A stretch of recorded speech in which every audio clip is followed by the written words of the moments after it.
ഇപ്പോൾ കിട്ടുന്ന വാർത്ത മധ്യപ്രദേശിലെ രാജ്യസഭാ സ്ഥാനാർത്ഥിത്വം നിഷേധിച്ചതിനെതിരെ മീനാക്ഷി നടരാജൻ സമർപ്പിച്ച ഹർജി സുപ്രീംകോടതി തള്ളിയിരിക്കുന്നു.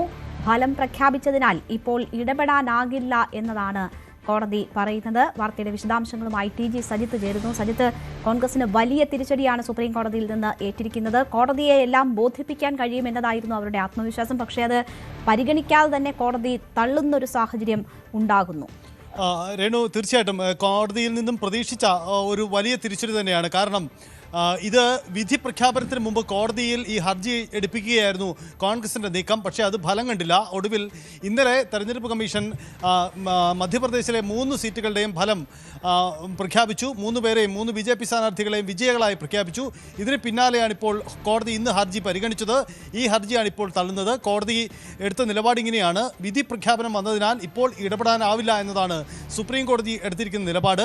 എന്ന് മാത്രമല്ല, ഇത് ഒരാൾക്ക് മാത്രമായി ഇളവ് നൽകാൻ കഴിയുന്ന സാഹചര്യവുമില്ല. വേണമെങ്കിൽ നടരാജന് വേണമെങ്കിൽ ഇതൊരു തെരഞ്ഞെടുപ്പ് പരാതി എന്ന രീതിയിൽ കീഴ്ക്കോടതികളെ സമീപിക്കാം എന്ന നിലപാടാണ് സുപ്രീം കോടതി എടുത്തതെന്നാണ് നമുക്ക് മനസ്സിലാക്കാനാവുന്നത്. അതുകൊണ്ട് തന്നെ അത് കോടതിയിൽ നിന്നും തിരിച്ചടിയാണ് ഉണ്ടാവുന്നത് എന്നാണ് സാഹചര്യം.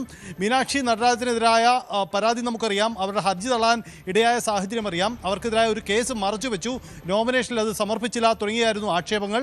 ഇത് പരിഗണിച്ചുകൊണ്ടായിരുന്നു തെരഞ്ഞെടുപ്പ് കമ്മീഷൻ അവരുടെ പത്രിക തള്ളിയത്. ഇതോടുകൂടിയാണ് BJPക്ക് അവിടെ അൺഓപ്പോസ്ഡായ വിജയമുണ്ടാവുന്ന സാഹചര്യം ഉണ്ടായത്. എന്തായാലും സുപ്രീം കോടതിയിൽ ഇക്കാര്യങ്ങൾ സമർപ്പിക്കാം, നേടിയെടുക്കാമെന്ന കോൺഗ്രസിന്റെ പ്രതീക്ഷ കൂടിയാണ് ഇല്ലാതാവുന്നത്.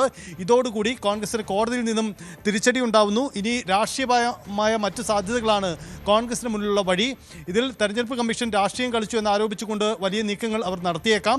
അതിനപ്പുറം തെരഞ്ഞെടുപ്പ് കേസായി ഇത് കീഴ്ക്കോടതികളിലേക്ക് വേണമെങ്കിൽ നിയമ നടപടികളുമായി പോകാനുള്ള സാധ്യതയും കോൺഗ്രസിന് മുന്നിലുണ്ട്. എന്തായാലും സുപ്രീം കോടതി പെട്ടെന്ന് ഈ കേസിൽ ഇടപെടുന്നില്ല എന്നതാണ് സാഹചര്യം. ഈ പരാതിയിൽ ഇടപെടുന്നില്ല.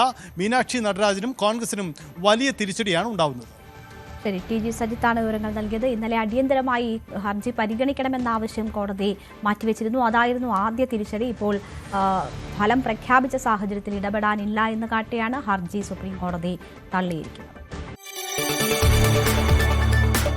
കൂടുതൽ വാർത്തകൾക്ക് News 18 Keralam YouTube channel subscribe ചെയ്യുക.